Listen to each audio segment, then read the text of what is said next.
Good morning, good morning, सुबह बखैर, क्या हाल चाल भाई। हमारा IQ का क्या बना, मतलब उसके बारे में वो उसने घूमना है ना इर्द गिर्द, उसने घूमना है इर्द गिर्द, उसके बारे में इत्तला की थी कि आज वो चांद के चाइना के साथ मिलकर भेजी है जी। हाँ, सैटेलाइट जो पाकिस्तान ने चाइना के साथ मिलकर भेजी है, और इत्तलात ये थी कि आज वो चांद के मदार यानी ऑर्बिट में दाखिल हो जाएगा।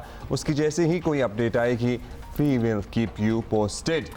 तो this is really good, this is exciting, because ऐसी ख़बरें भी हमारे पास कम होती हैं क्योंकि कोई चीज़ होगी तो खबर बनेगी ना। तो अब ऐसा हो रहा है, पाकिस्तान का पहला सैटेलाइट मिशन iCube कमर आज चांद के मदार में दाखिल हो जाएगा, जिस तरह अब्दुल्ला आपने बताया। और पाकिस्तान का सैटेलाइट 3 मई को कहाँ से, कौन से स्पेस से लॉन्च किया था? हिनान चाइना में भाई, एक साइट है वहां से भेजा गया था, वहां से ऑलरेडी ये काम होता है। और iCube कमर चीन के चांद मिशन चेंग 6 के साथ खला में भेजा गया है। So we will get more news. अब कुछ लोग समझ रहे हैं कि जी पाकिस्तान का मैन ऑन द मून है, कोई ऐसी चीज़ बिल्कुल नहीं होनी चाहिए। एक सैटेलाइट है, इसमें कोई मैन मतलब कोई इंसान नहीं है। और बेसिकली आपको पता है ना कि this is to take photographs from different angles, photographs and data and information. Certainly the most important is data, obviously that also includes photographs. So हम इसके बारे में आपको बताते रहेंगे। आज के शो में हमारे पास बहुत कुछ है। जाहिर है जो सियासी गर्मा गर्मी चल रही है, 9 मई के वाक़यात की बरसी मतलब उसको याद किया जा रहा है, उसके बारे में बहुत तवील प्रेस कॉन्फ्रेंसेस भी हो रही हैं, गुफ्तगू भी चल रही है, वो भी होगा। लेकिन एट द सेम टाइम हमारे पास रोजियो भी होंगे फ्रॉम कोक स्टूडियो सीजन 15, जिन्होंने अभी साबरी सिस्टर्स के साथ मगरुला में ज़बरदस्त परफॉर्मेंस दी है। आपको पता है ना, उसका हम जिक्र भी कर रहे थे, साबरी सिस्टर्स जब आई हुई थी, so we spoke about that as well. लेकिन रोजियो जो थे वो रह गए थे बीच में, तो आज हम उनसे बात करेंगे। एक और बड़ी ही स्पेशल मेहमान फाइका रियाज होंगी आज हमारे साथ, जिन्होंने वाइल्ड कार्ड एंट्री दी है पेरिस ओलंपिक्स में, और स्प्रिंटर हैं, पाकिस्तान को रिप्रेजेंट करेंगी। सो उनकी ये वाइल्ड कार्ड एंट्री कैसे मुमकिन हो सकी, क्या तैयारी है, बड़ा ही अच्छा लगता है। और हमें पर्सनली बड़ी खुशी होती है when we have other things to showcase to you from this platform other than politics. Politics तो माशाल्लाह हमारे यहाँ कभी खत्म ही नहीं होनी, और पॉलिटिक्स की पूरी गेम ही ये है कि और कोई बात ना हो सके और बस पॉलिटिक्स ही हो। But we like to change things around here. You know, बहुत आजकल भी बात की जा रही है, वैसे हमारा तो बहुत अरसे से, मतलब कई सालों से यही मौक़िफ़ है कि नफ़रत की सियासत, पोलराइजेशन की सियासत, गालम गलोच की सियासत, एक दूसरे को बर्दाश्त ना करने की सियासत पहले भी अच्छी नहीं थी। जब हम कहते थे उस वक्त तो लोगों को तब बुरा लगता था, अब सभी इसके मोतरफ़ हैं। सो हम इसलिए भी ज़रा टोन डाउन करना चाहते हैं चीज़ों को कि भाई बस अब एक दूसरे के लिए स्पेस पैदा करें। और बहुत हो गई ये पोलराइजेशन और लड़ाई झगड़े, पाकिस्तान को सब मिलकर आगे लेकर जाएंगे। होती है, मेल्ट होती हुई कहीं हमें लगता है तो हम जल्दी से खुशी से आप लोगों को भी बताते हैं, लेकिन उसके बाद कुछ खास होता नहीं है। फिलहाल जो हम बात कर रहे हैं वो है जी कल की प्रेस कॉन्फ्रेंस DG ISPR की। और सानिया 9 मई को कल 1 साल हो जाएगा टुमारो, और उस दिन बानी PTI इमरान खान को गिरफ्तार भी किया गया था, जिसके बाद अवाम को वो अफसोसनाक मनाजर देखने को मिले जिनकी पाकिस्तान में मिसाल नहीं मिलती। तहरीक इंसाफ बजाय इसके कि 9 मई के वाक़यात पर नादिम होती या माफ़ी मांगती, खैर माफ़ी तो बहुत दूर की बात है। PTI ने कल 9 मई को मुल्क भर में एहतजाज की कॉल दे रखी है, और साथ ही ये बयानिया बनाना भी शुरू कर दिया है कि 9 मई फॉल्स फ्लैग ऑपरेशन था उनके खिलाफ बेसिकली। मतलब उनके लीडरान के बयानात ऑन रिकॉर्ड हैं, जितनी वीडियो सर्कुलेट होती हैं उसमें से ज़्यादातर उनके कारकुनों की बनाई हुई हैं। फिर ये कहते हैं जी किसी ने रोका क्यों नहीं, क्योंकि रोकते तो फिर खून की नदियां खुदा न खास्ता बहती, और उसके बाद जो डिजास्टर होता वो किसी के हाथ में ना रहता। तो अच्छा ही है कि जो कुछ हो रहा था उस वक्त होने दिया गया, और किसी ने सीधा फायर नहीं खोला और किसी को नहीं रोका गया, क्योंकि otherwise it could have been a real disaster, it could have gone wild, it could have gone out of hands. So कहने वाले भी कहते हैं कि मुबैना तौर पर हो सकता है यही इरादा हो कि ऐसा ही हो। अच्छा, उनके फॉल्स फ्लैग ऑपरेशन कहने के ऑब्वियसली अब क्या आगे से क्या जवाब मिलना था। जाहिर है पाक फौज का इस पर रद्द अमल तो आना था, और वो कल आया। DG ISPR के मुताबिक 9 में सोचा समझा मंसूबा था। अब क्या क्या उनका कहना था, ये देखने जरा। हम सब ने देखा कि किस तरीके से लोगों की जहन साजी की गई। उनको अफवाज के ख़िलाफ़, उसकी लीडरशिप के ख़िलाफ़, एजेंसियों के ख़िलाफ़, इदारों के ख़िलाफ़ झूठ और प्रोपेगेंडे से उनके जहन बनाए गए। हमने देखा कि किस तरह कुछ सियासी लीडर्स ने चुन चुन के अहदाफ दिए कि इधर हमला करो, इधर हमला करो, और जब ये शवाहिद और ये सारी चीज़ें लोगों के सामने आईं तो आपने आवाम का गुस्सा और रद्द-ए-अमल भी देखा। तो जब ये खुल के सामने आ गया तो वो दूसरा फरेब और दूसरा झूठ और दूसरा प्रोपेगेंडा शुरू किया गया कि ये फॉल्स फ्लैग ऑपरेशन है, ये तो पता ही नहीं क्या हुआ, कौन कर गया, कैसे कर गया। ऐसे ही लोगों के लिए कहा गया है you can fool all the people some of the time, some of the people all the times, but you cannot fool all the people all the times. तो ये झूठ और फरेब मेरे भाई ये नहीं चल सकता। इंतखाबात के बाद आपको बताइए पीटीआई का दावा ये है कि भाई अवाम ने तो हमारा मौक़िफ़ मान लिया और 9 मई का जो रियासती बयानिया था ये मुस्तरद कर दिया। इस पर तर्जुमान पाक फ़ौज ने क्या कहा ये सुनिए। उन्होंने कहा जी ये झूठ और फरेब के सिवा कुछ नहीं है। तो ये जो बयानिया बनाया जा रहा है कि 8 फरवरी में 9 मई गायब हो गया, गुम हो गया, जो भी आपने जिस तरह भी इसको बयान करें आप। लेट्स सी दी फैक्ट्स, क्योंकि मैंने आपको अभी पिछले सवाल में अर्ज़ की कि हमारे जो ताकत है, जो सच्चाई है, वो सच्चाई और फैक्ट्स है। 8 फरवरी को जो टर्नआउट था वो तकरीबन 47% था। तकरीबन 6.5 करोड़ या 65 मिलियन जो वोटर्स थे उस दिन उन्होंने वोट कास्ट किया। उसमें से ये जो मखसूस सियासी पार्टी जो कि ये जिनके लीडर्स, मैं ये मुकम्मल नहीं कहता कि मुकम्मल पार्टी, उनके जो लीडर्स हैं जो आपने जिक्र भी किया, वो ये बात करते हैं कि जी ये बयानिया उल्टा हो गया। उस पार्टी को पड़े 18.5 मिलियन वोट, जो कि कुल का बनता है 31%। तो 69-70% जो वोट पड़ा वो तो उस बयानिया को नहीं पड़ा। तो हम जमहूरियत में रहते हैं ना, अक्सरियत किधर है, वो तो उधर गया। और अगर मैं इसको आबादी के तनासब से देखूं, पाकिस्तानी कुल आबादी का ये 7.5% बनता है मेरे भाई। तो 92-93% जो आपकी आबादी है उसने तो उस बयानिया के साथ नहीं खड़ी हुई। और ये तो हम ये इसलिए कहें कि अगर ये अज्यूम करें कि जिसने उसको 18.5 मिलियन ने वोट डाला उसने कहा कि 9 मई बिल्कुल ठीक हुआ था और बिल्कुल ये फौज पे हमला होना चाहिए था और बिल्कुल ये शहीदों की तस्दीक होनी चाहिए थी, हमारा यकीन है कि ऐसे नहीं है। हमें यकीन है कि इस आवाम, इस पाकिस्तान के शहरी अपनी फौज और इदारों के साथ खड़ी हूं। ये एक और झूठ है कि जो उसके साथ है, जिसने उसको वोट दिया, वो फौज के खिलाफ है। ऐसे नहीं है मेरे भाई। अच्छा जी, ये तो आपने सुन लिया। और साथ ही तहरीक इंसाफ काफ़ी अरसे से 9 मई के वाक़यात पर जुडिशल कमीशन बनाने का मुतालबा कर रही है और तर्जुमान पाक फ़ौज ने इस पर आमादगी जाहिर की, लेकिन साथ ही ऐसा मुतालबा करने वालों को उनका माजी भी याद दिला दिया। कहा जाता है कि जुडिशल कमीशन बना दिया जाए। ख़वातीन व हज़रात, मेरा सवाल ये है कि जुडिशल कमीशन तो उस चीज़ में बनता है जिसके बारे में कोई इबाहम हो। ये तो तारीख के अंदर आपके सामने है, एब्सोल्युटली क्लियर। ये भी क्लियर है कि किस तरीके से वरगलाया गया, कैसे ज़हन साजी की गई, कैसे अहदाफ दिखाए गए, कैसे निकाला गया, कैसे किया गया। और उसमें भी कन्फ्यूजन और हेज़ डालने के लिए कहा जाए कि जुडिशल कमीशन बना दें ताकि पता चले ये वाक़या हुआ है या नहीं हुआ, किसने किया। ठीक है, हम तैयार हैं, बनाएं जुडिशल कमीशन, लेकिन अगर जुडिशल कमीशन बनाना है तो फिर इस पूरे वाक़ये की तह तक जाएं। वो जुडिशल कमीशन इस बात का भी अहाता करे कि 2014 का धरना, उसके मकासद क्या थे। वो इस बात का भी अहाता करे कि पार्लियामेंट पे हमला कैसे हुआ और कैसे कराया गया।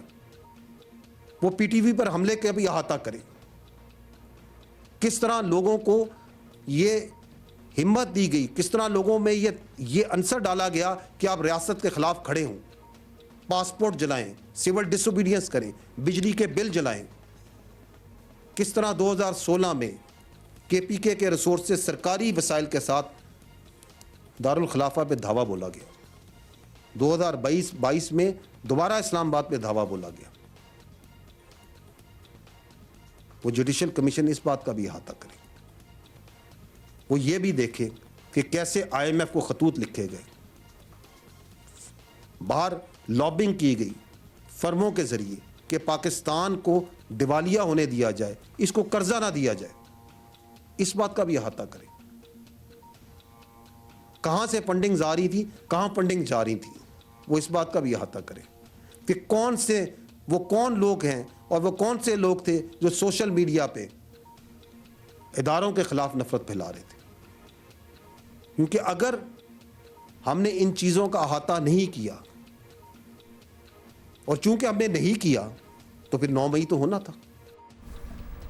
कुछ अरसे से तहरीक इंसाफ के रहनुमाओं का इसरार है कि बातचीत होगी तो सिर्फ फौज से होगी। DGISPR मेजर जनरल अहमद शरीफ चौधरी ने दो टोक कहा कि सियासी इंतशारी टोले से मुज़ाकरात नहीं हो सकते। सच्चे दिल से माफ़ी इन्हें मांगना पड़ेगी पहले, फिर शायद कोई रास्ता निकले। अगर कोई सियासी सोच और कोई सियासी लीडर और कोई सियासी टोला अपनी फौज पे हमलावर हो, अवाम और फौज के दरमियान नफरत और खलीज पैदा करे, इसी फौज के जो कौम की फौज है, इसी कौम के शहीदों की तज़हीक करे, और जैसे आपने कहा इसी कौम की फौज के बारे में धमकियां दे, प्रोपेगेंडा करे, तो उससे कोई बातचीत नहीं करेगा। ऐसे सियासी इंतशारी टोले के लिए सिर्फ एक ही रास्ता है कि वो सिद्क़ के दिल से माफ़ी मांगे कौम के सामने, और ये वादा करे कि वो नफ़रत की सियासत को छोड़ के तामीरी सियासत में हिस्सा लेगा। और वैसे भी जो बातचीत है वो सियासी पार्टीज़ को आपस में ज़ेब देती है, इसमें फ़ौज या इदारे बिल्कुल मुनासिब नहीं कि बातचीत में रहे। ऐसी सियासी इंतशारी टोला जो आपके सामने जो कुछ कर रहा है और करवाता आ रहा है, उसके साथ कोई बातचीत नहीं हो सकती। बड़ी दो टोक बातें, बड़ा There were no ifs and buts, there were no grey areas, it was pretty black and white. Very clear cut about what he was saying. बहुत सी और बातें भी हुई। DGISPR ने 9 मई के मुल्ज़िमान को सजाएं ना मिलने पर अपने इस्तराब का इजहार किया। साफ कहा कि जब मुल्ज़िमान को सजा नहीं मिलती तो 9 मई ही होता है। और बहुत से और ममालिक का भी उन्होंने हवाला दिया कि देख लें दुनिया में जहाँ जहाँ ऐसा हुआ है वहाँ क्या क्या फिर हुआ। सुनिए जरा। 9 मई सिर्फ अफवाज पाकिस्तान का मुकदमा नहीं है, ये पूरे पाकिस्तान के अवाम का मुकदमा है। किसी भी मुल्क में उसकी फ़ौज पे हमला कराया जाए, उसके शहीदों की अलामात की तज़हीक की जाए, उसके बानी के घर को जलाया जाए, वहाँ पे अवाम और फ़ौज के दरमियान नफ़रत पैदा की जाए, और फिर जो लोग ये करवा रहे हैं, जो कर रहे हैं, उनको कैफरे करदार पे ना पहुंचाया जाए, तो किसी भी मुल्क में ऐसा हो तो वहाँ के निज़ाम इंसाफ पे एक सवाल खड़ा हो जाता है। हम समझते हैं और इस बात पे यकीन रखते हैं कि अगर पाकिस्तान के निज़ाम इंसाफ पे यकीन कायम रखना है और जज़ा और सज़ा का निज़ाम जिस पे अल्लाह ताला की ये कायनात और ये कुदरत और ये निज़ाम चलता है, अगर उस पर यकीन रखना है तो 9 मई के जो मुल्ज़िमान हैं, उसको करने वाले और उसको करवाने वाले आइन और कानून के मुताबिक उन्हें सज़ा देनी पड़ेगी। तहरीक इंसाफ के जनरल सेक्रेटरी रऊफ हसन ने अपना रद्द अमल दिया और जुडिशल कमीशन बनाने का मुतालबा दोहराया। कुछ सवालात भी उन्होंने उठाए, आप सुनते रहे हैं। फिर JUI के सरबराह मौलाना फजलुर रहमान भी 9 मई को पेशावर में जलसा कर रहे हैं, मगर उन्होंने साफ कहा कि उनके जलसे का 9 मई के वाक़े से कोई लेना देना नहीं है। हमारे जो मिलियन मार्च है या अवामी असम्बली है 9 मई का, उसका इस हवाले से कोई ताल्लुक़ नहीं है। अच्छा, जब हम जलसों का शेड्यूल बना रहे थे तो 20 अप्रैल को हमने पशीन का जलसा रखा, अवामी असम्बली रखी, फिर 2 मई को हमने कराची की, और 9 जुमरात बराबर हो रहा था, तो ख्वाहिश ये थी कि जुमरात के रोज़ आप, ताकि अगले रोज़ फिर छुट्टी हो या लोग ज़रा थोड़ा सा फ्रेश होते हैं, तो इस लिहाज से हमने 9 मई रखा जी। और उसका 9 मई के उस वाक़े से कोई ताल्लुक़ नहीं है जो यहाँ मुल्क पे दरपेश आया था। अच्छा जी, सारी बातें आपने सुन ली पाक फौज के तर्जुमान की। प्रेस कॉन्फ्रेंस से एक चीज़ जो है वो बिल्कुल क्लियर उन्होंने कर दी है कि 1 साल बाद भी 9 मई के वाक़यात पर पाक फौज की हसासियत आज भी वैसे की वैसी है, लेकिन इसमें पैगाम भी है कि गलती का एतराफ़ करके अगर कोई आगे बढ़ना चाहता है तो रियासत उसे गले लगाने को तैयार है। तो एक ऑप्शन जो है, एक ओपनिंग जो है, अभी गले लगाने वाली स्टेज तो शायद बाद में ही आए। नहीं, गले लगाने को ही तैयार है ना, अच्छा बस ठीक है, ये इसी आप तरह कह ही रही हैं तो मैं मान लेता हूँ। नहीं, उन्होंने इतनी क्लियर कट बता दी है कि फिर शायद बातचीत हो सकती है, क्योंकि बातचीत होगी तो फिर गले लगाया। भाई पार्डन हो, अपॉलॉजी, चले ऐसा करते हैं। मजहर अब्बास साहब हमारे साथ मौजूद हैं। मजहर साहब, ये जो आर्गुमेंट है कि जी जुडिशल कमीशन बना लें, फॉल्स फ्लैग ऑपरेशन है और हमारे लोग नहीं थे, मतलब ये कैसे, कितना वायबल है ये आर्गुमेंट, जब सारी वीडियोस जो आज तक हम देखते हैं पीटीआई के अपने कारकुनों की हैं, उनके रहनुमाओं के बयानात, उनके वॉइस नोट्स ऑन रिकॉर्ड हैं, उनकी फुटेजेस हैं, वो लोगों तक को तरगीब दे रहे हैं। और 9 मई तो चलें एक पिनिकल था ना, उससे पहले जो जहन साजी की गई हर रोज़ की बुनियाद पर, वो भी हम सब ने देखी है, विटनेस की है। मेहमल सरफराज ने भी हमें ज्वाइन किया, लेकिन मदर साहब जी बताइएगा ये कैसे, फिर ये कहाँ से आया आर्गुमेंट कि जी फॉल्स फ्लैग ऑपरेशन है? देखिए, जो कल प्रेस कॉन्फ्रेंस थी वो इंतहाई अहम थी और एक बात तो बहुत क्लियर हो गई उनकी प्रेस कॉन्फ्रेंस देखकर कि बातचीत तो वो नहीं करना चाह रहे। तो जो पीटीआई ये मुसलसल कह रही थी कि हम सिर्फ इस्टेब्लिशमेंट से गुफ्तगू करना चाहते हैं, तो वहाँ से तो जवाब आ गया। अब मसला पीटीआई का ये है कि एक तरफ वो 3 रुकनी कमेटी की बात होती है, असद कैसर साहब कहते हैं कि उन्हें तो नहीं पता कि कोई ऐसी कमेटी बनी है। दूसरी ये कि गवर्नमेंट से भी बातचीत करने को वो तैयार नहीं है।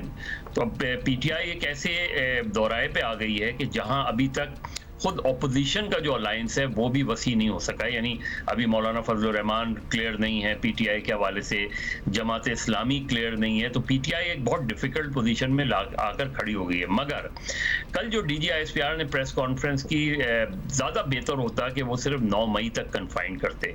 जब वो ये कह रहे हैं कि जुडिशल कमीशन बनाएं और उसमें फिर 2014 के धरने की बात करें, तो ये मेरा ख्याल है कि थोड़ा ज़्यादा उन्होंने ये बात कर दी। अब अगर आप 2000, और बहुत अच्छी बात है, अगर 2014 से 2024 तक का जायज़ा ले लिया जाए, एक हाई पावर्ड कमीशन बनाएं और 2014 में धरना है, 2018 में इलेक्शन है, 2017 में नवाज शरीफ का नया एलोना है, 2018 में बलूचिस्तान में क्या हुआ, उसके बाद आम इंतखाबात कैसे हुए, किस तरह पार्टी इमरान खान साहब की हुकूमत बनी, फिर किस तरीके से आगे चीज़ें चली, किस तरीके से सेनेट में चेयरमैन सेनेट का इलेक्शन हुआ, किस तरीके से पीडीएम का और मौलाना फजल रहमान का धरना हुआ और वापस गए। फिर 2024 में 8 फरवरी के बारे में भी जो है DGISPR ने अपना मौक़िफ़ दिया है। तो अगर ये इतने ज़्यादा इवेंट हैं और इनका अगर जुडिशल कमीशन एक हाई पावर्ड जुडिशल कमीशन बने और वो वैसा जुडिशल कमीशन ना हो कि जो बनते हैं उनकी रिपोर्ट कभी मंजर आम पर नहीं आती, तो आप बिल्कुल, बहुत अच्छी बात है कि अगर इन सारी चीज़ों का इयादा हो जाए कि 2014 के धरने के पीछे कौन था, 2018 के इलेक्शन के पीछे कौन था, 2024 के इलेक्शन के हवाले से जो इल्जामात हैं उसमें क्या हकीकत है, और फिर 9 मई के वाक़े के पार्लियामेंट पर हमला, पीटीवी पर हमला, 2014 का धरना, फिर 2016 में धावा बोलना इस्लामाबाद पे, खैबर पख्तूनख्वा के रिसोर्सेज पे। आई एम श्योर मज़हर साहब, आपको लगता है कि उन्हें नहीं पता होगा कि जब वो ये बात करेंगे तो ऑटोमेटिकली लोगों के जहन में सवाल आएगा कि जाहिर है उस वक्त इमरान खान साहब को कहाँ से सपोर्ट हासिल थी, तो probably he said it deliberately. ये हम मेहमल के पास भी पॉइंट लेके जाते हैं। पहले आप अपनी टेक भी, मज़हर साहब आपके पास भी वापस आएंगे, मेहमल अपनी टेक भी दे दें, क्योंकि बड़ा क्लियर कट बता दिया कि वैसे तो कोई बातचीत का कोई सवाल ही नहीं उठता, लेकिन अगर एक पार्डन करें, एक अपॉलॉजी अगर वो करें पूरी आवाम के सामने, DGISPR का ये कहना है, तो फिर शायद बात आगे जा सकती है। बेसिकली ये तो पीटीआई ने करना नहीं है, तो बात भी आगे नहीं जानी। जी देखिए, ये बहुत ज़्यादा क्योंकि क्या सराहियाँ हो रही थी कि इस्टेब्लिशमेंट से ही बात करेंगे और सियासी जमातों से बात नहीं करेंगे, खासतौर पे जो हुकूमती जमातें हैं उनसे बिल्कुल बात नहीं करेंगे। तो उसका तो एक क्लियर कट जो है वो मौक़िफ़ आ गया है कल कि वो इस्टेब्लिशमेंट तो बात करने को तैयार नहीं है, और ये बात हम पहले भी बता भी चुके हैं कि इस्टेब्लिशमेंट अभी किसी मूड में नहीं लग रही थी कि वो बात करे। लेकिन एक चीज़ जो DGISP साहब ने की, उन्होंने कहा कि जी वैसे भी बात सियासी जमातों को आपस में करनी चाहिए और इदारों का उसमें कोई काम नहीं। ये बिल्कुल दुरुस्त बात है, क्योंकि आइन और कानून के मुताबिक इदारों का बिल्कुल कोई सियासत के अंदर रोक किरदार नहीं होना चाहिए और बात सियासी जमातों से ही होती है। तो PTI को वैसे भी ये चीज़ जो है ये सोचनी चाहिए लाइक अ पॉलिटिकल पार्टी के सियासी जमातों से ही वो बात करे। वो सिर्फ सियासी जमातों को जो डीमोनाइज करते हैं ये नहीं होना चाहिए। लेकिन इसमें मैं साथ साथ एक और चीज़ भी कहूँगी कि मसला यहाँ पर ये कि 2014 के धरने की बात तो हुई और ये कि जी पता चले कि उसके पीछे क्या था, PTV हमले केस की बात हुई, पार्लियामेंट हमला केस की बात हुई। लेकिन साथ साथ ये बिल्कुल इन्वेस्टिगेशन भी होनी चाहिए कि जुडिशियल कमीशन बनती है जो भी, और खुल के इन्वेस्टिगेशन होनी चाहिए। क्योंकि हुमा और अब्दुल्ला बात ये है कि यहाँ पर हम देखते हैं कि जो कलीदी किरदार 2014 के धरने के थे या उससे थोड़ा सा पीछे भी चले जाएं 2011-12 में भी जिसकी वजह से सब कुछ हुआ, फिर 2014 का धरना बाद में हुआ, उनकी तो हम गोल्फ खेलते बड़ी हंसी खुशी की तस्वीरें देखते हैं, उनके ऊपर तो हमने कभी नहीं कोई सुना कि कोई मेमल जब ये बात कर रहे थे उन्होंने कहा जी एक तो इस बात को लेके कि 9 मई तो क्लियर कट है, उस पर क्या कमीशन बनाना है तो 14 से बनाएं। आपको लगता है कि उनके जहन में ये नहीं होगी बात कि जब हम ये बात करेंगे और कमीशन बनेगा तो जाहिर एस्टैब्लिशमेंट के जिन लोगों की सपोर्ट इमरान खान को थ्रू आउट हिज जर्नी हासिल रही है, फिर ही मस्ट नो कि क्या बात कर रहे हैं। नजर आएगी और इन्वेस्टिगेशन होगी। मैं इसीलिए ये बात ये पॉइंट आउट इसलिए कर रही हूँ क्योंकि हम यहाँ पर देखते हैं कि छोटी से छोटा इल्जाम हो या बड़े से बड़ा इल्जाम हो तो सियासतदानों को तो जेल में डाल दिया जाता है। लेकिन जब इदारे के किरदारों के बारे में बात होती है और लोगों को पता होता है ओपनली उसके बारे में बात, रिटायरमेंट के बाद बातें भी हो रही होती कि ये हुआ ये हुआ ये हुआ, लेकिन क्या उनके खिलाफ कोई एक्शन होता है? फिर हमें बताया जाता है जी इंटरनल अकाउंटेबिलिटी होती है, लेकिन इंटरनल अकाउंटेबिलिटी का भी हमें कुछ नहीं बताया जाता है कि ना कोई सामने चीजें आती है कि हुआ क्या क्या नहीं हुआ। तो आप जब सिविलियंस की, और फिर इस 9 मई के अंदर तो आप देखिए ना कि सिविलियंस के मिलिट्री ट्रायल्स भी हो रहे हैं जो कि बिल्कुल गलत है और एक्चुअली ट्रांसपेरेंट ट्रायल्स और इस तरह की चीजें होनी चाहिए। तो मैं ये कह रही हूँ कि इदारे के अंदर जो अकाउंटेबिलिटी है वो नजर तो आनी चाहिए कि इस सब के जो पीछे जो कलीदी किरदार थे उनके बारे में क्या होगा। जो PTV हमला केस पे एक्शन क्यों नहीं लिया गया मुझे आप बताएं, या पार्लियामेंट हमला केस के ऊपर क्यों नहीं एक्शन हुआ? उस वक्त की जो मुंतखब हुकूमत थी वो क्यों नहीं कुछ कर सकी? क्योंकि उस वक्त मिलिट्री एस्टैब्लिशमेंट और जुडिशियल एस्टैब्लिशमेंट सेम पेज के ऊपर थे और वो प्रोटेक्ट कर रहे थे। तो ये चीजें भी, इसका भी तयन होना चाहिए कि कौन कौन से वो किरदार थे, वो अदलिया में हो खा वो जो है एस्टैब्लिशमेंट के अंदर हो, वो पता भी होना चाहिए, सामने भी आना चाहिए, उसकी प्रॉपर इन्वेस्टिगेशन होनी चाहिए और फिर उनके खिलाफ भी एक्शन लिया जाना चाहिए। आप दोनों हमारे साथ रहिएगा, थोड़ी सी और बातें करनी है आपसे। कल की अहम प्रेस कॉन्फ्रेंस और कल 9 मई है तो उसके वाकयात को हुए भी 1 साल हो जाएगा। इस सारी सूरत हाल पर्टिकुलरली PTI का सियासी मुस्तक़बिल। महमूद सरफराज भी हमारे साथ हैं। मदर साहब, ऑप्शंस क्या रह गई हैं PTI के पास? क्योंकि उनका तो यही कहना था जी हम बात करेंगे तो सिर्फ एस्टैब्लिशमेंट के साथ ही करेंगे। एस्टैब्लिशमेंट ने क्लियर कट कल बता दिया कि कोई बातचीत होनी ही नहीं है जब तक कोई माफ़ी नहीं होगी। What options are they left with now? Political parties से तो वो बात करने को तैयार नहीं है। देखिए उनके पास जो ऑप्शंस रह गए हैं वो ये कि एक तरफ अभी तो वो ऑपोजिशन के अंदर क्लैरिटी नजर नहीं आ रही ना। मतलब जमात इस्लामी और JUI जिनसे दोनों से वो बातचीत करने गए और JUI से तो एक से ज्यादा, तो मौलाना फजलुर रहमान ने तो उनसे कहा कि पहले अपने लोगों को तो आप ठीक करें जो उनके हवाले से बात करते हैं, लेकिन और जमात इस्लामी ने भी बहुत ही रिजर्व किस्म का उनको जवाब दिया है। तो अभी ऑपोजिशन में क्लैरिटी नहीं है। 6 पार्टी अलायंस है जिसमें अचकजई और अख्तर मैंगल की लिमिटेड सपोर्ट है, जाहिर है उनके पास कोई बहुत स्ट्रीट पावर नहीं है। स्ट्रीट पावर या तो PTI के पास है या जमात इस्लामी या JUI के पास है। अब JUI और जमात इस्लामी अगर इस अलायंस का हिस्सा नहीं बनते तो ये अलायंस बहुत इफेक्टिव नहीं होगा।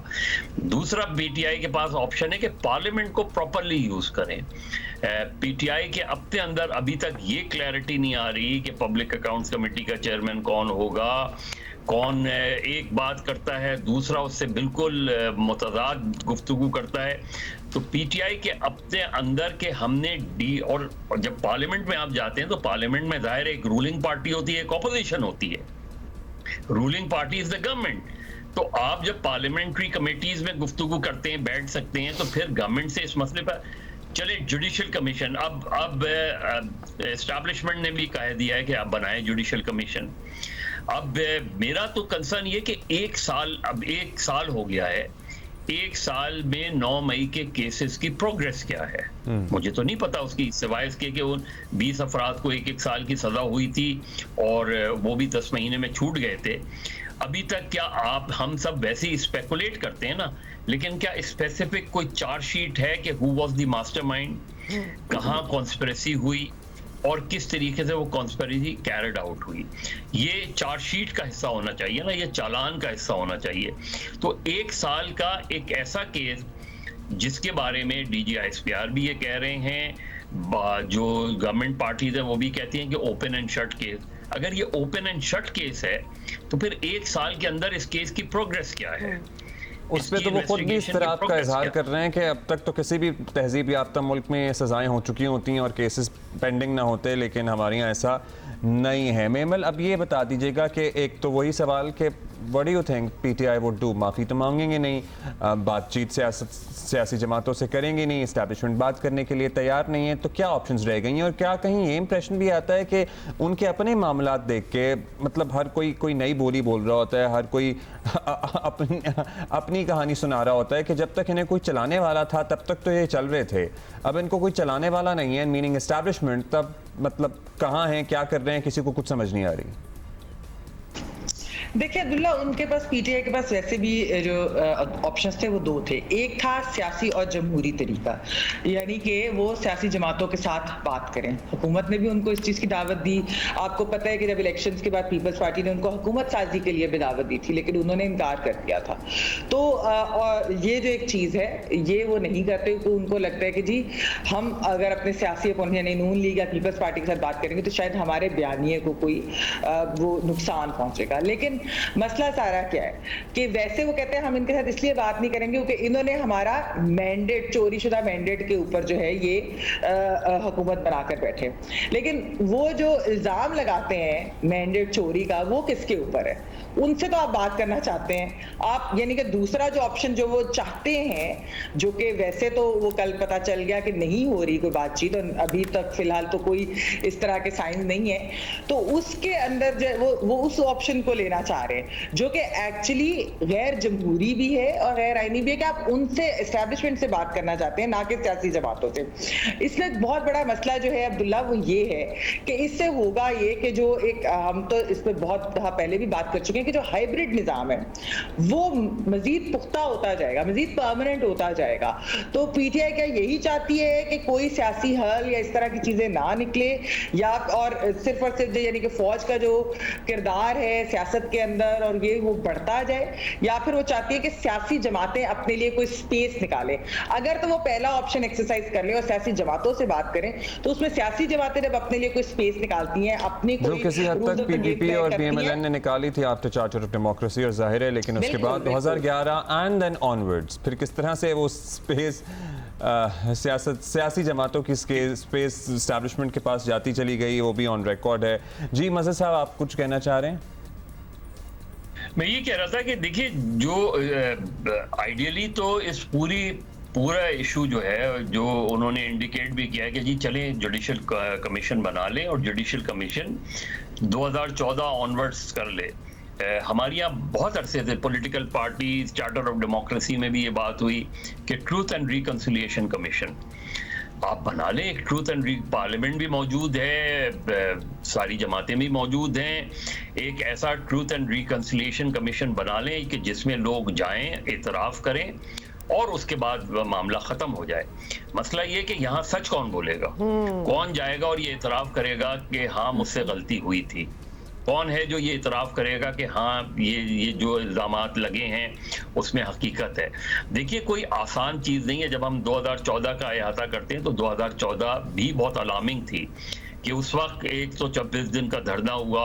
उसके बाद आज तक हमें मॉडल टाउन का नहीं पता कि वहाँ क्या हुआ था मॉडल टाउन में, उसके कमीशन, उसकी वो प्रोग्रेस नज़र नहीं आई। लेकिन आइडियली अगर आपने आगे बढ़ना है तो आपको ये मालूम होना चाहिए कि किसका क्या रोल है, किसका क्या रोल होना चाहिए। ये बात जैसे DGISPR ने की ये जी पॉलिटिकल पार्टीज को आपस में गुफ्तगू करनी चाहिए।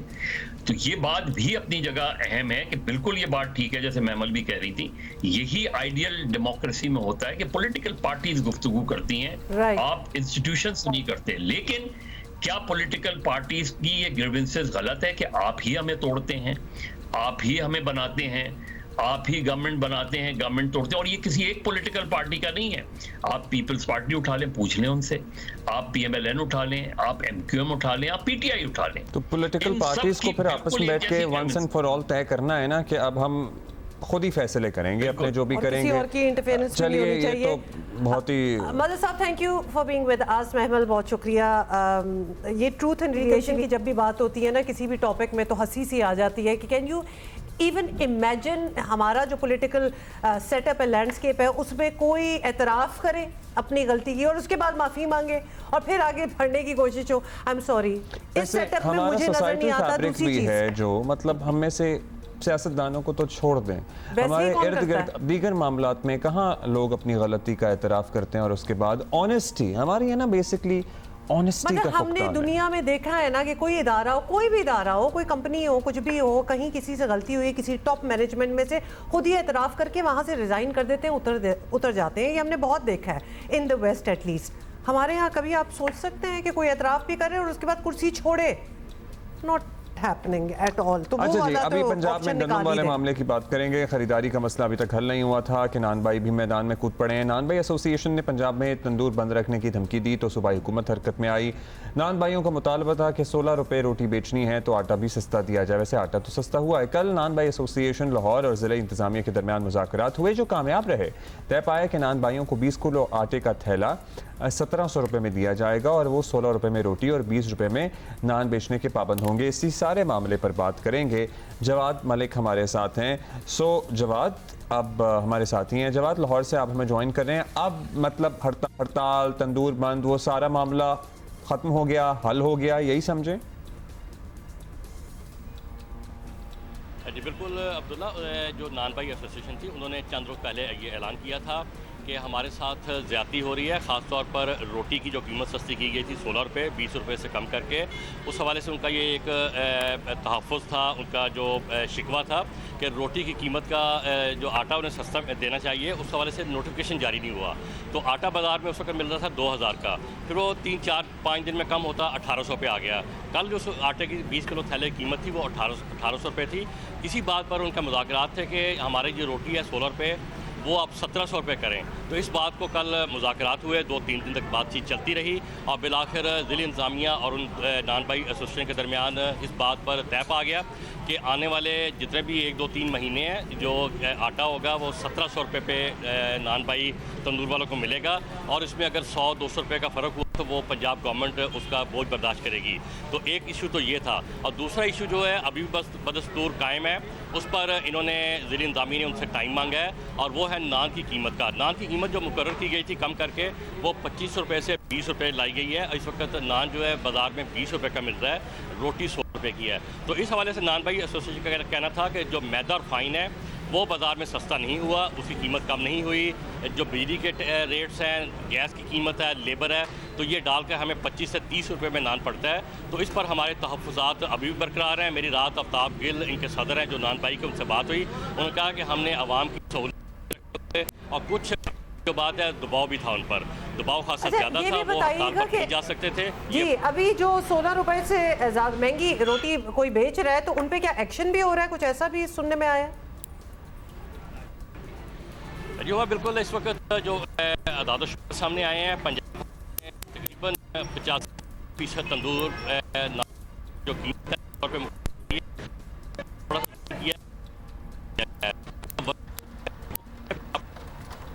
बात जाहिर है हर जगह जाकर, हर तंदूर वाले के पास जाकर ज़िला इंतज़ामिया चेकिंग कर सकती है। ये हमारा अपना एज ए बाक़ियत कौम, हमारा दुकानदारों का, नान भाई का एक इखलाकी फ़र्ज़ है, इस्लामी फ़र्ज़ है कि हमने जो कीमत उनके साथ वादा किया है वो आवाम को पूरी दें। लेकिन रोटी क्योंकि थोड़ा वजन कम होता है वो बिल्कुल फुल्का सा बन जाता है या गड़ जाती है, तो ये ज्यादती नान भाई की तरफ से हो रही है। कीमत 16 रुपये इस वक्त हम देखते हैं। जहाँ पर Alright, नहीं बहुत आती बहुत वहाँ पर शुक्रिया, thank you, we got the point. वैसे तो अब्दुल्ला आपकी इन्वेस्टिगेशन ये बताती है, व्हाई आर यू लाफिंग? नहीं, मैं सोच रहा था अखलाकी फ़र्ज जवाद भाई हमें याद करा रहे हैं, मतलब पहले वाली कहानियां सुनी थी जो हम करते वैसे करते यहाँ हम पहुंचे। मतलब हम हैसियत कौम कहाँ हमें अखलाकी, आई एम आप सॉरी मुझे ये बट बताएं हम बहुत कि- मेहमान नवाज होंगे, हमें बहुत अच्छी आदतें भी होंगी, हम बड़ा प्यार भी करते हैं एक दूसरे से, लेकिन हम बहुत से मामलात में बहुत पीछे भी हैं। Having said that, हम एक बहुत बड़ा मुल्क है, we are a lot of people, इसलिए सारों पे हम बहुत सी चीजें अज्यूम नहीं कर सकते। हाँ, बट मेजॉरिटी कि एक हम, इंप्रेशन होता है ना। हाँ, इंप्रेशंस इस किस्म के, मतलब- इसी को तो हमने करना है, because the rest of the हम कंट्री, द नाजायज रेस्ट ऑफ द मुनाफा पीपल खोरी आर नॉट करने लाइक से दैट। कहाँ बचते हैं, मुझे बताएं, कहाँ अपने आप को रोकते हैं? आप बताएं, आपकी इन्वेस्टिगेशन ने बताया था कि आटा सस्ता हो गया है? हाँ, आटा बिल्कुल, जो हमारे अब कुछ you जानने वालों से बात हुई है, और ज़ाहिर है मार्केट से भी हमें रेट्स मिल रहे हैं, आटा पहले की निस्बत सस्ता हुआ है, और कुछ लोगों को जब रिलीफ कोई तो चीज मिलता सस्ती है। हो तो वो भी बतानी चाहिए। सो वी थॉट क्योंकि वी जब विल महंगी लेट होती है यू तब नो। भाई हमारे favourite, one of the favourites हैं सज्जाद अली, लेजेंडरी सज्जाद अली, और वो कुछ भी करते हैं, कोई भी वीडियो डालते हैं तो हम सोचते हैं आपसे शेयर Even करें। if it is just humming to himself, अपना ही गाना खुद ही गा रहे हैं, सड़कों पे वॉक कर रहे हैं। कहाँ है? शिकागो? शिकागो हाँ, में शिकागो में, और इन्होंने वीडियो शेयर की, और हम रेडी हैं इनको कहीं भी सुनने के लिए। लेकिन मैं कहती हूँ जो इंसान गाता है ना, वो खुद को भी बड़ा एंटरटेन रख सकता है, वो कभी बोर नहीं हो सकता, बिकॉज वैसे पता है ये कॉन्सर्ट कम करते हैं, अपने फैंस को सोशल मीडिया से एंटरटेन करते रहते हैं, And it's लेकिन so सजाद भाई nice. It would be You become a part of great it. अगर आप कोई कॉन्सर्ट वगैरह भी करें कराची, पाकिस्तान में भी, आई मीन, सो या फुल पे दिखाएं ना, फुल हमें निकाल वॉल्यूम दें पे भी। भी सुनाएं। अब अच्छा, किसी को आप देखते हैं ना और सोचते हैं कि बस सच इज लाइफ, बस यही होना चाहिए, दिल चाह रहा है कि सजाद साहब के साथ बस वॉक पे चले ना, यही निकलें गाने और सुने गाने इनके। शाने हो जाएं थोड़े से, और बाकी ज़िंदगी की जो टेंशन्स हैं और जितनी हमने इससे पहले बातें की हैं, नान भाई हो जाएं, या हमारी पॉलिटिकल पार्टीज हो जाएं, या माफिया हो जाएं, या whatever it is, you want to for a moment forget about all of that, Absolutely. है ना? Yes. Everybody needs a break.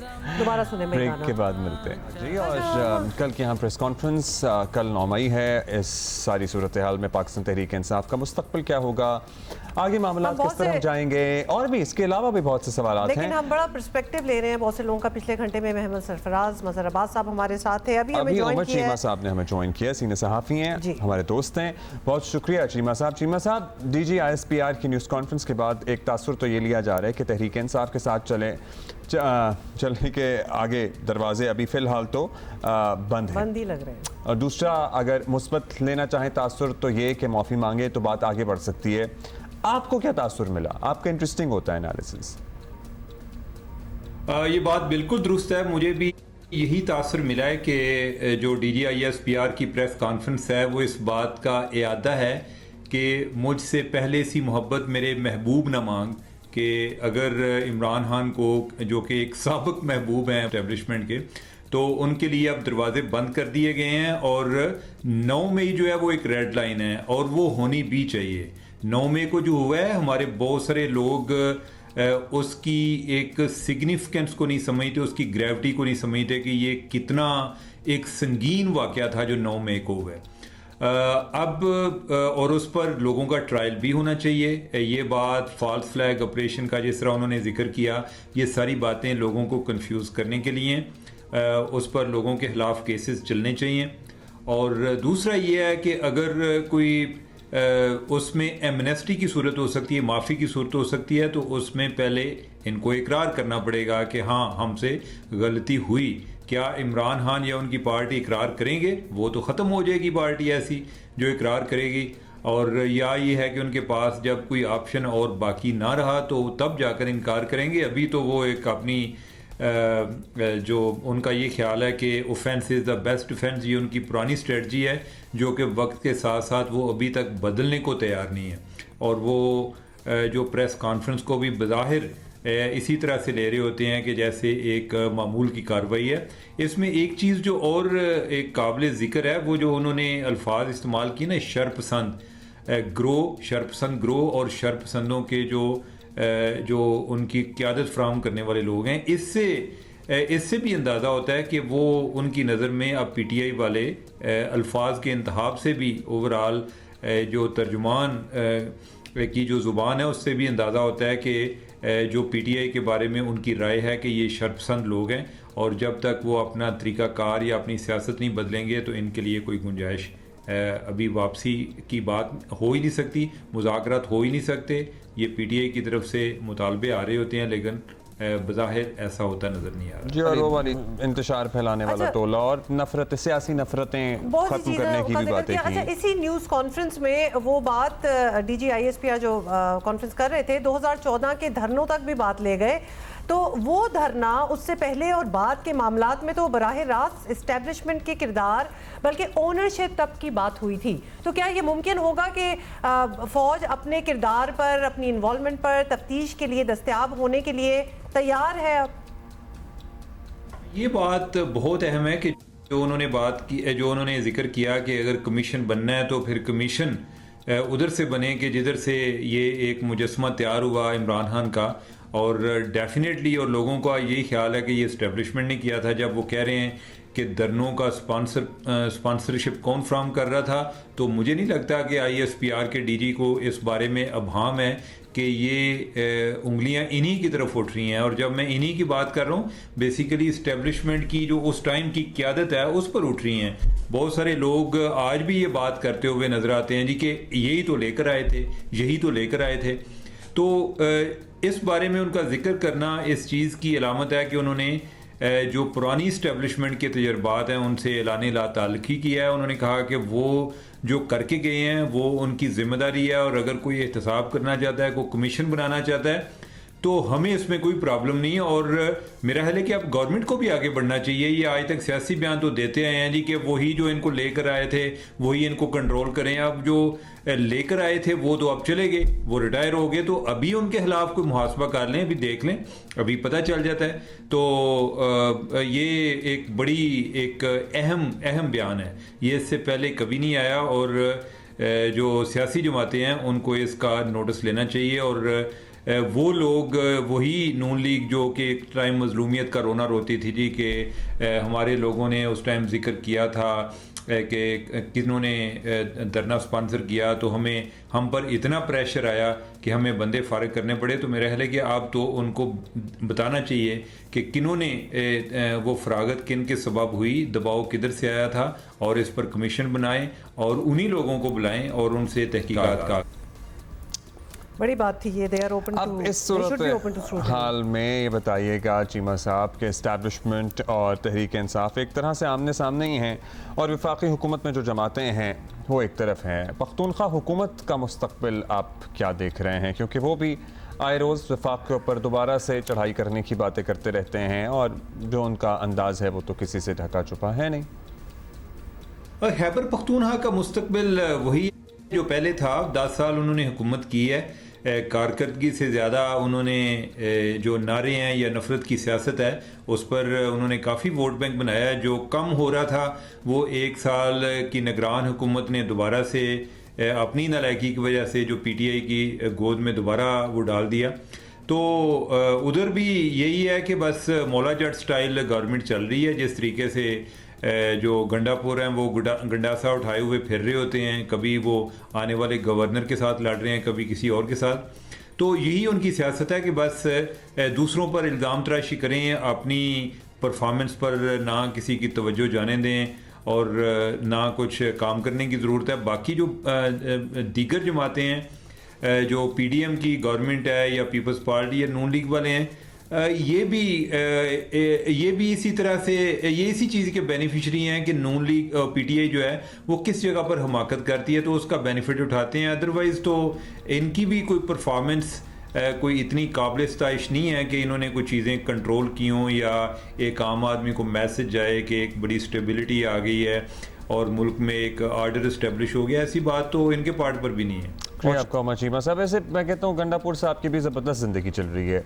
मतलब जहाँ जाओ, किसी भी तकरीब में जाओ, किसी इनाग्रेशन में जाओ, कहीं भी चले जाओ। आपकी सारी बातों की हमें समझ आई है, लेकिन मेरा एतराज़ है कि आपने क्यों मौला जट और से कंपैरिजन दिया है वहाँ का। आपको वहाँ से फवाद खान याद आ रहे थे? और फवाद खान ही याद आने चाहिए और उससे और कोई चीज़ टेंट नहीं होनी चाहिए। When you think of Maula Jatt there is only वो वन। एग्रेशन की वजह से मे भी मेरा ख्याल है कि आप सुल्तान राही को ना भूलें, ठीक है। और दूसरी बात ये हाँ, कि गंडापुर को बीच में ना डालें ना, बाकी- गंडापुर साहब की जिंदगी में सेट चल रही है, जहाँ भी जाए ये बात कर दो, मैं देखता हूँ कौन नहीं छोड़ता, मैं देखता हूँ ये भी छोड़ेगा, मैं देखता हूँ, मतलब अपनी कोई और बात नहीं। यहाँ से यही एक दो बातें करके हम ये कर देंगे, वो कर देंगे, हम वफाक पर चढ़ाई कर देंगे, हम हमारे लीडर को और इर्द-गिर्द जो उनके लोग जल्द होते छोड़ देंगे, हैं, and that's it, this is all what he has to say. Followers होते हैं ना, 2-4 उनके क्लोज, वो ये मतलब वो बहुत उनको करते हैं। बस उसके बाद क्या बीच हो में रहा है, सुबह encourage- के लोगों का क्या बन रहा है, क्या मुस्तकबिल है, क्या परफॉर्मेंस है, इस पे हमें क्या जरूरत है। हम बस ये हर जगह जाके कहते रहेंगे कि बस हमारे लीडर को मैं देखता हूँ कौन नहीं छोड़ेगा। Moving on to something totally different from this, Coke studio season 15 में अब तक जितने भी गाने आए हैं सब एक से बढ़कर एक निकले और उनमें मगरोला एक ऐसा प्रोजेक्ट था जो बाकी सबसे कुछ मुख्तलिफ है और बज़ाहिर बड़ा रिवायती सा गाना, म्यूज़िक है उसका, फोक गुलकारी है, रैप का ऐसा फ्यूजन था जिसने बड़ी अपबीट सी फीलिंग दी। So we had Sabri sisters on the show earlier. पहले तो ये बताएं कि इतना कॉन्फिडेंस, रैप जो इंसान कर रहा होता है उसके वर्ड्स तो होते ही हैं लेकिन उसका अपना एक सेल्फ कंट्रोल, एक कॉन्फिडेंस, एक Style, body language. स्टाइल, एक वो कूल तरीका बड़ा चाहिए होता है। How long have you been doing this कि आप में बड़ा नेचुरली नजर आया? ये रैप वाला सिलसिला तो तकरीबन कोई किसी ना किसी शक्ल में 8-9 साल से चल रहा है, तो वो कॉन्फिडेंस आहिस्ता आहिस्ता बिल्ड हुआ। लेकिन जो आप ख़ास तौर पर इस परफॉर्मेंस के अंदर कॉन्फिडेंस देख रहे हैं वो शायद उस माहौल की वजह से था और जो टीम की कंफर्ट थी और जो उनका आपस में जो सारा ताल्लुक था उस तरह का, वो कोक स्टूडियो ख़ास तौर पर उस वजह से कॉन्फिडेंट एक आउटपुट आया था उस बिल्कुल, वो वीडियो बड़ा के। नजर भी आया। जाहिर है हम हर जो नया आर्टिस्ट इस दफ़ा कोक स्टूडियो में परफॉर्म कर रहा है उसे सवाल लाजमी पूछते हैं कि किसी भी आर्टिस्ट का ड्रीम है, किसी भी गुलकार का, किसी भी इंस्ट्रूमेंटलिस्ट का ड्रीम है, कंपोज़र का, कि वो कोक स्टूडियो में परफॉर्म करे। पाकिस्तान की पहचान है ये प्लेटफॉर्म। आपका ये ड्रीम कैसे पूरा हुआ?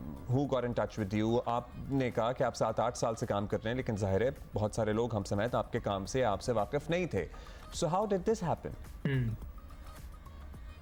वो बेसिकली ना मेरा जब एक ट्रैक आया था कोई 3 साल पहले, तो जुल्फी भाई ना उन्होंने मुझे कांटेक्ट किया कि हमने एक ना ऐड पे काम करना है, तो इसलिए मैं चाह रहा हूँ कि आप उस ऐड के ऊपर रैप करो। तो वो जिंगल वाला काम शुरू हुआ था, तो उसमें वो मेरा फिर ताल्लुक वहाँ से शुरू हुआ था।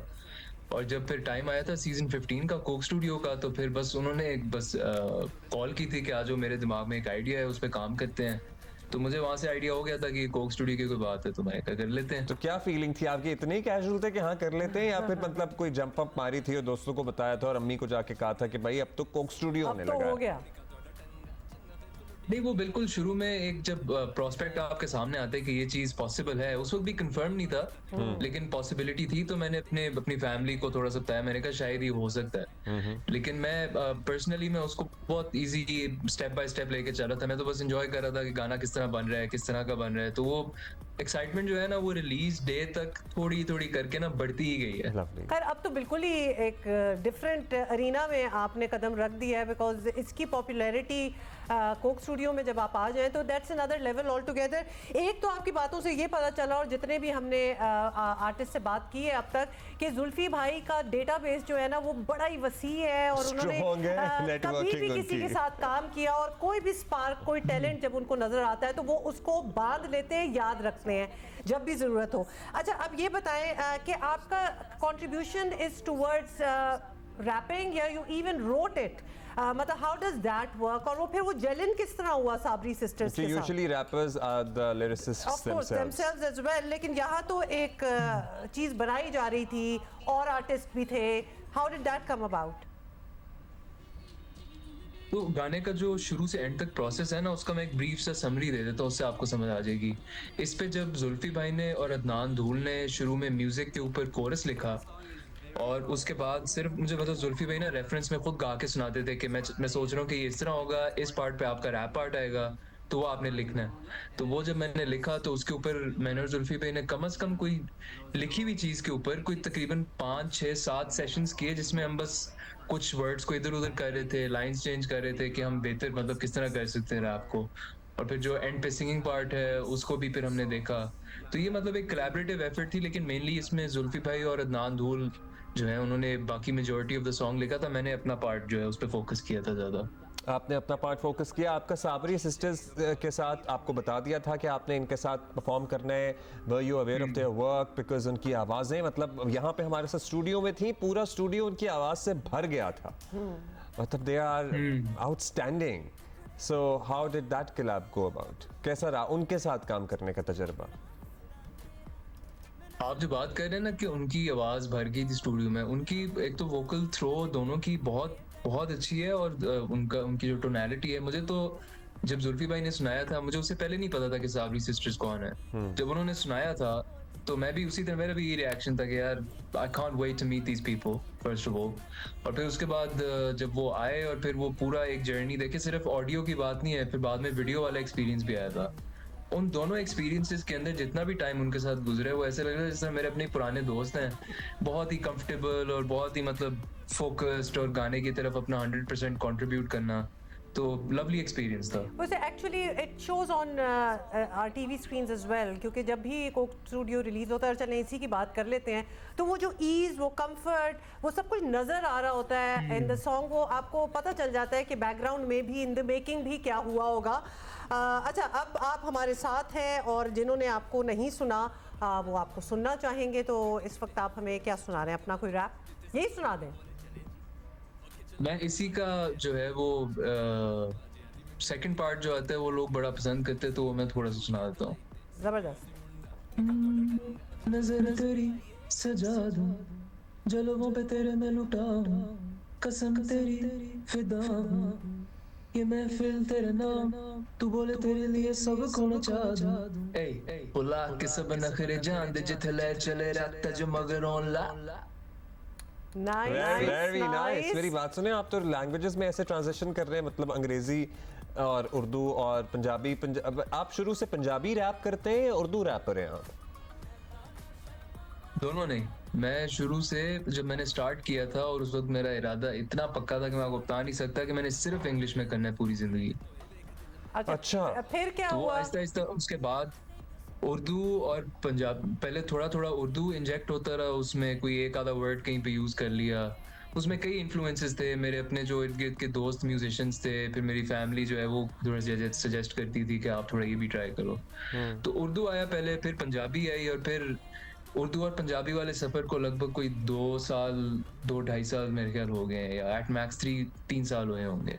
अच्छा, आपके क्या इन्फ्लुएंसेस रहे हैं while you were you know making music, singing, rapping over the years? किसको आप सुनते हैं और आप एम्यूलेट करते हैं कि जी इस किस्म का होना चाहिए मुझे? मैं मोस्टली मेनली इंस्पायर्ड होता हूँ अपने जो इर्द गिर्द के पाकिस्तान के म्यूजिशियंस हैं ना, खासतौर जो मेरे अपने सर्कल के अंदर जो मेरे दोस्त म्यूजिक बना रहे हैं, Right. मैं उनसे बहुत ज़्यादा इंस्पायर होता हूँ, क्योंकि मैं देखता हूँ कि वो मेरे इर्द गिर्द ही हैं, मैं उनको ऑब्जर्व कर सकता हूँ, और वो इतना क्वालिटी म्यूजिक बना रहे होते हैं, इतनी नई नई किस्म की चीज़ें कर रहे होते हैं, तो मैं हमेशा उनसे कुछ ना कुछ सीख रहा होता हूँ। नो डाउट हमारा Rosie, is this your genre, as in you are a rapper, या फिर आप अदरवाइज कुछ और भी गाते जिसे हैं? हम गाना भी कहते हैं, मतलब ये भी गाना ही है, बट हम जरा ओल्ड स्कूल हैं, तो वो वाला गाना भी आप गाते हैं? नहीं, ये आपने बात ठीक की है कि ये मैं बिल्कुल अपने आप को कन्फाइन नहीं करूंगा एक जॉनर के अंदर, कि मैं बिल्कुल या रैप या बिल्कुल पॉप, या वो मेरे ना ये मुख्तलिफ जो मुझे चीजें अट्रैक्ट करती हैं, वो उनमें से मेनली पॉप और रैप ही हैं। तो आपने कोई उन पॉप दोनों के गाना गाया बीच अब का एक बनाया अब blend है। तक, या किसी से इंस्पायर है? बिल्कुल, मैंने इस साल मैंने पॉप के, मेरे ख्याल बल्कि इस साल 3 ट्रैक्स निकाले, तीनों ही तकरीबन पॉप ही थे। तो आप कुछ सुनाएंगे? अच्छा, आप ये हमें? जबरदस्त बात है, क्योंकि obviously people would like to see आपकी वैरायटी मतलब क्या है। वो हमारी टीम की बड़ी फरमाइश है कि आप इनसे रैप तो चले कर ही रहे हैं और बड़ा अच्छा कर रहे हैं, तो अगर पॉप भी कुछ सुना दें तो वो ज़बरदस्त हो जाएगा। इसमें मेरा एक जो सबसे रीसेंट ट्रैक आया था, उसका नाम अच्छा है जी, तू जो।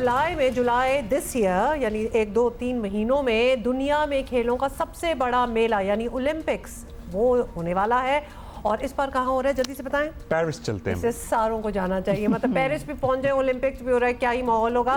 तो पाकिस्तान से एथलीट्स का एक बड़ा ग्रुप जो है वो पेरिस जाएगा और ट्रैक एंड फील्ड के बहुत से एथलीट्स भी होंगे उसमें, जिसमें हमारी स्प्रिंटर फाइका रियाज भी शामिल हैं और फाइका पाकिस्तान की टॉप रनर हैं और वाइल्ड कार्ड एंट्री पर ओलंपियन बनने जा रही हैं। सो फाइका हमारे साथ है मौजूद। फाइका, वेलकम टू जियो पाकिस्तान। बहुत मुबारक हो फाइका, जबरदस्त किस्म की बात है।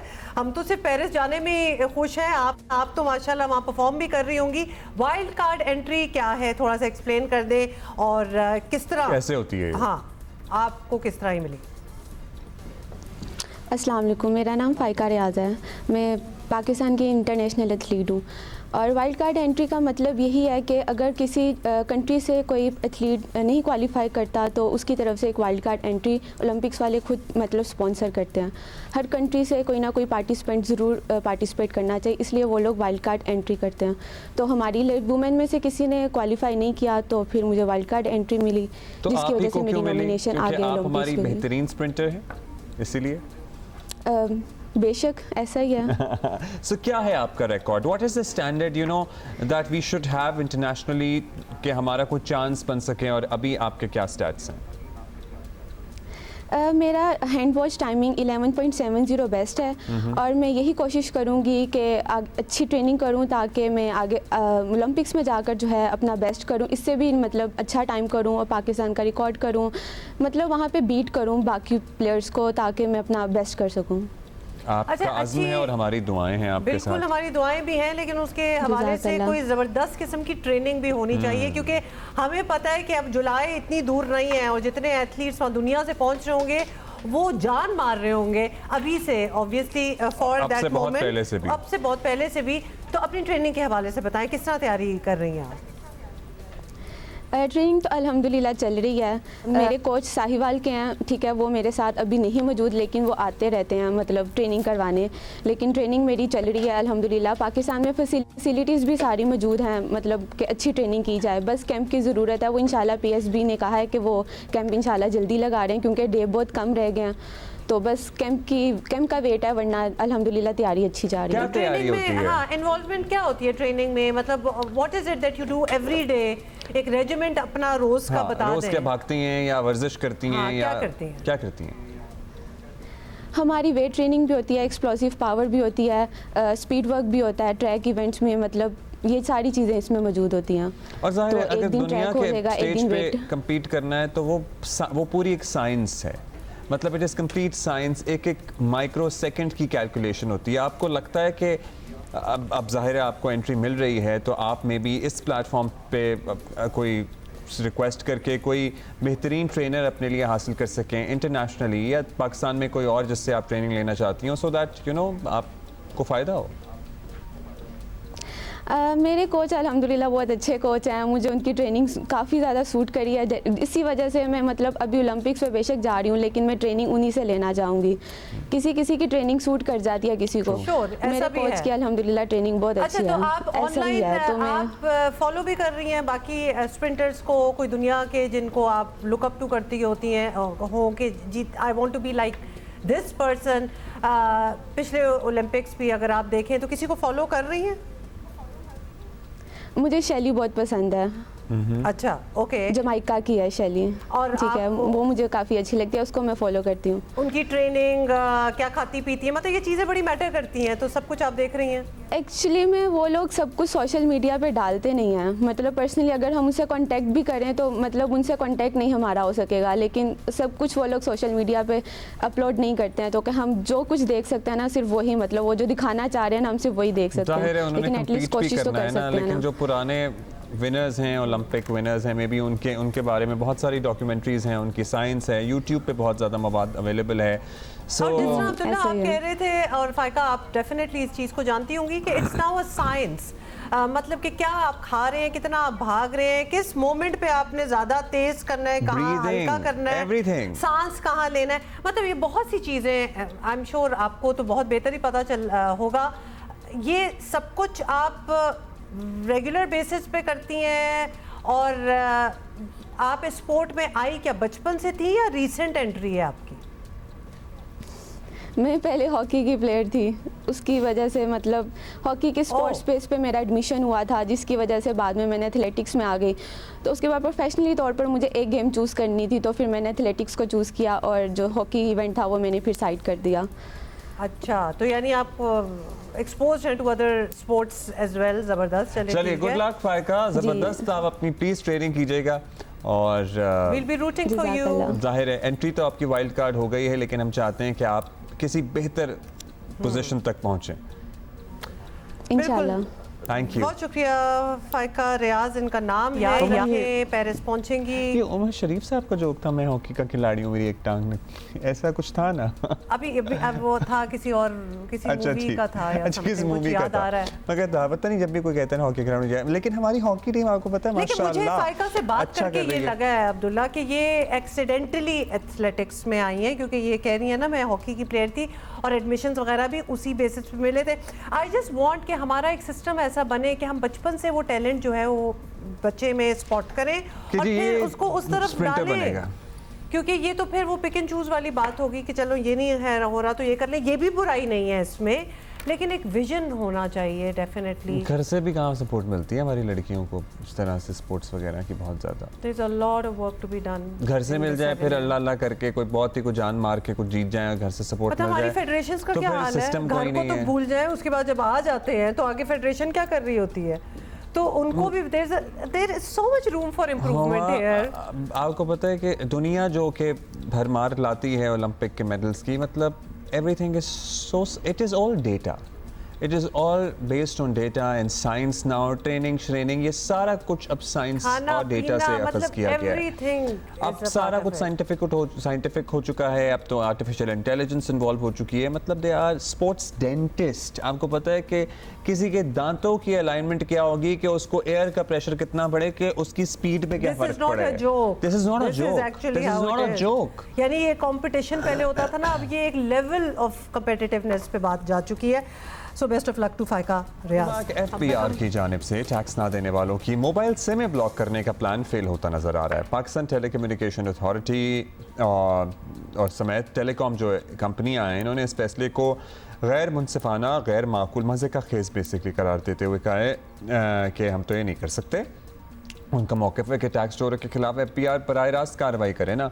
टेलीकॉम कंपनियों के नुमाइंदों ने इसी मसले पर कल एफबीआर के हुक्काम से मुलाकात भी की है। एफबीआर को मोबाइल सिम्स की बंदिश के कानून, आइनी और दीगर रुकावटों से आगाह किया। एफबीआर को बताया गया कि मोबाइल सिम बंद करने से बैंकिंग लेन देन, मोबाइल मिनी अकाउंट्स, बराह रास्त तरसीलात ज़र, ख़ानदान के अफराद की माली मदद समेत पूरा निज़ाम मुतासर होगा। इस बात का भी खदशा ज़ाहिर किया गया है कि गैर मुल्की सरमायाकारी पर मनफी असरात पड़ेंगे। वफाकी वज़ीर ख़ज़ाना मोहम्मद औरंगज़ेब इससे इत्तफ़ाक नहीं करते। सिम वाला मामला उठाया है, उसमें मैं कहीं देख रहा था कि जी वो फॉरेन इन्वेस्टर नाराज़ हो जाएंगे और ये हो जाएगा। फॉरेन इन्वेस्टर कैसे नाराज़ हो सकते हैं अगर उनके ममालिक में ये जो टैक्स टू जीडीपी है ये 18% है, किसी के 25% है, किसी का 30% है। तो अगर हम क्या कह रहे हैं कि जिनके पास 3,000, 4,000, 5,000, 10,000 के वो मोबाइल के बिल दे रहे हैं, वो फाइलिंग क्यों नहीं कर रहे हैं? अच्छा जी, इस वक्त आपको बता दें कि टेलीकॉम इंडस्ट्री 80 अरब से ज़ायद का टैक्स अदा कर रही है और मोबाइल फ़ोन सिम्स बंद करने से ऐसा ना हो कि टैक्स कलेक्शन का ये तरीका जो है वो उल्टा ही पड़ जाए। और इस इदारे का अपना हाल ये है कि गुज़िश्ता माह अप्रैल में तकरीबन कोई 63 अरब रुपए जो है वो कम टैक्स इकट्ठा हुआ है। और ऐसे हालात इसी इदारे के होते हैं जहां या तो जो है लोग नाअहल हो या करप्ट। यही वजह थी कि पहले चंद दिन पहले वज़ीर आज़म की हिदायत पर एफबीआर के 12 अफसरों को ओहदे से हटाया गया था, जबकि 36 अफसरान तब्दील किए गए थे। वैसे इन प्रिंसिपल ये आइडिया सिम बंद करने का अच्छा ही लग रहा था, because at the end of the day माना कि वो मोबाइल बैंकिंग और सब कुछ नहीं हो सकेगा, बट इसीलिए तो आप माइल कर रहे हैं लोगों के टैक्स दें भाई, वरना अगर ये सब कुछ बंद नहीं कराना तो टैक्स दें। जब हम कहते हैं स्ट्रिंजेंट मेजर्स लें तो ये स्ट्रिंजेंट मेजर है ना। एनीवे, चले हम अपना ओपिनियन नहीं दे रहे और बात कर लेते हैं। हमें ज्वाइन किया है माशी तज्जियाकार खुर्रम शहजाद साहब। माशी तज्जियाकार खुर्रम शहजाद हमारे साथ हैं, उनसे बात करते हैं। एफबीआर ने खुर्रम साहब नॉन फाइलर्स के खिलाफ बड़े एक्शन का ऐलान किया था, सिम्स बंद करने की सिफारिश भी हुई, फिर ना पीटीए ये बात मानी ना मोबाइल सर्विस ऑपरेटर्स। वो कहते हैं जी टैक्स चोरों के खिलाफ बराह रास्त आप करें, जो कर रहे हैं हमें क्यों इन्वॉल्व कर रहे हैं आप? जी अस्सलाम वालेकुम।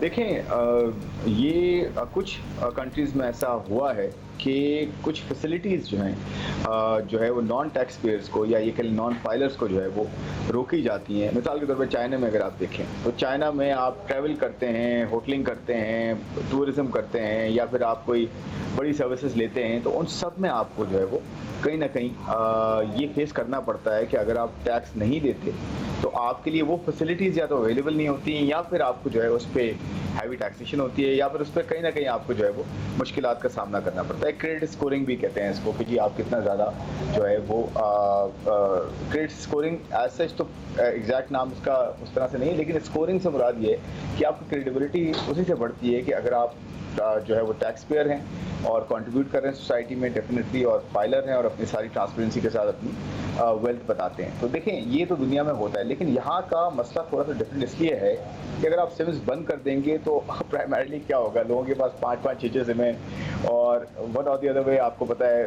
फ़ोन्स जो है ना वो यूज़ होते हैं और सिम्स भी मिल जाती हैं। तो यहाँ पर प्रैक्टिकली ऑपरेशनली ये पॉसिबल उस तरह से नहीं है और to an extent telecom companies का भी जो खदशात हैं या जो उनकी मुश्किलात हैं वो भी ड्यू हैं, बिल्कुल वो भी अपनी जगह पे ठीक हैं। तो मेरे ख्याल में एक बीच का रास्ता निकालना पड़ेगा। और देखिए मैं आपको बताता हूँ कि हमारे यहाँ ये सारे डॉट्स जो हैं वो अवेलेबल हैं, डेटा के डॉट्स जो हैं, डेटा पॉइंट्स, डेटाबेस हमारे पास है। नादरा जो है दुनिया का बेहतरीन डेटाबेस सिस्टम इसमें से रहा है और है भी। तो और बैंक्स के पास भी डेटा है सारा, टेलीकॉम कंपनीज के पास भी डेटा है सारा। तो हमें कुछ एक सेंट्रल कोई ऐसी जो है प्लेटफॉर्म क्रिएट करना पड़ेगा जहाँ पे ये सब कोलैबोरेट करें और जो है इसकी वजह से जो टैक्स पेयर्स का डेटा है, नॉन टैक्स पेयर्स हों, टैक्स पेयर्स हों, इन सब का जो है बड़ा एफिशिएंटली जो है वो डेटा जो है वो मैनेज किया जाए और सीक्रेसी के साथ किया जाए। तो मेरे ख्याल में ये थोड़ा सा रिग्रेसिव होगा, थोड़ा सा पेनलाइजिंग होगा कि आप जो है टेलीकॉम कंपनीज के साथ जो है उन सिम्स बंद कर दें और टेलीकॉम कंपनीज जो है उसके लिए तैयार ना हो। नहीं तो फिर करें क्या, कोई ऑप्शंस होनी चाहिए ना। What other options do we have? और ये यकीनन ऐसा ही है कि जो टैक्स एवेडर्स हैं उनके लिए रूल्स एंड लॉज इतने स्ट्रॉन्ग हैं या फिर उन्होंने बना लिए हैं कि वो तो इवेट करते ही रहेंगे टैक्स को। अच्छा, इस पूरे मामले के बाद ये तो क्लियर हो गया है कि एफबीआर नॉन फाइलर्स के खिलाफ एक्शन के लिए किसी भी निजी इदारे को इस्तेमाल करना चाहे तो ये हो नहीं सकता, इट्स क्लियर फ्रॉम दिस। और चाहे वो मोबाइल सर्विस ऑपरेटर्स हों, कारसाज कंपनियाँ हों या कमर्शियल बैंक ही हों, तो फिर एफबीआर के पास क्या ऑप्शंस हैं? आप जैसे लोग जो हैं वो क्या सजेस्ट करेंगे इस रूट पे जाके देखें कि तो काम हो सकता है?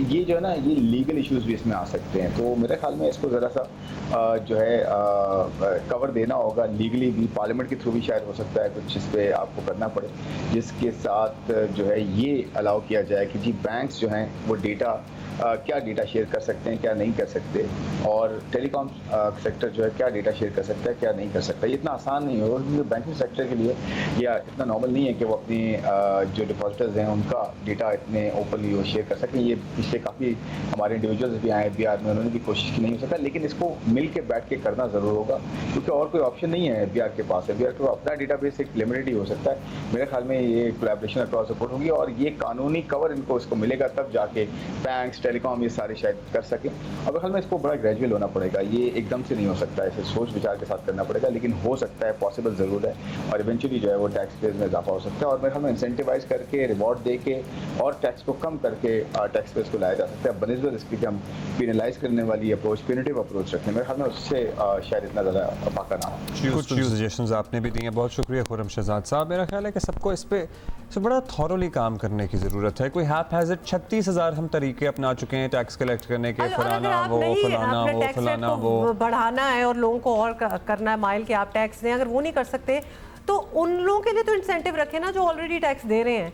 मतलब सारा मलबा जो है वो आप ढूंढ रहे हैं कि जी टैक्स जो नहीं देते हो आओ उनके लिए कुछ किया जाए, और जो टैक्स दे रहे हैं, जो डबल ट्रिपल उन पे टैक्स हो गया है, बेचारे जो फंस गए हैं, उनको भी थोड़ा सा इंसेंटिव दे ही दे। और दूसरा, आई एम सॉरी टू से, जब हुकूमत ने बहुत कुछ करना होता है तो वो कर लेते हैं। जैसे अभी ट्विटर बंद है कि नहीं बंद, एक्स बंद है ना, कोई पूछगछ ही नहीं है किसने बंद किया, किसने खोलना है, कुछ नहीं है। तो फिर ऐसी चीज़ें भी हो सकती हैं, मतलब इसमें इजाज़तें मांगने की क्या ज़रूरत है। द थिंग इज़ कि या तो एक फोकस आप रखें कि हुकूमत ने ये करना है तो करना है, क्योंकि बहुत सी चीज़ें विदाउट लीगल कवर भी हो रही हैं मुल्क में, तो इसके लिए हमें लीगल कवर चाहिए। मतलब हमारे कितने ही शहरों में हमने कितनी दफ़ा देखा है प्लास्टिक बैग पे पाबंदी लगा देंगे, लगती है 4 दिनों के लिए नहीं, और पाबंदी लगती है कि प्लास्टिक बैग मिलना बंद हो जाते हैं। मतलब एक दफ़ा अगर कोई सिद्के दिल से ठान लेना कि आज के बाद इस शहर में प्लास्टिक बैग नहीं इस्तेमाल होगा, तो आप यकीन मानिए कि 1 महीने में सबके पास अपने कपड़े के थैले होंगे, हम समेत सबके पास तो होंगे। ये चीज़ें ज़रा सोचने वाली हैं, क्योंकि जिसने जब कुछ करना होता है तो वो बड़े आराम से हो ही जाता है। जाते जाते अब टाइम ख़त्म हो गया, जल्दी से आपको बताते हैं कि दुनिया भर में आज थैलेसीमिया के मर्ज से आगाही का दिन जो है वो मनाया जा रहा है, और पाकिस्तान भी सैकड़ों ऐसे मरीज़ हैं who need help and assistance. We're going to see you tomorrow.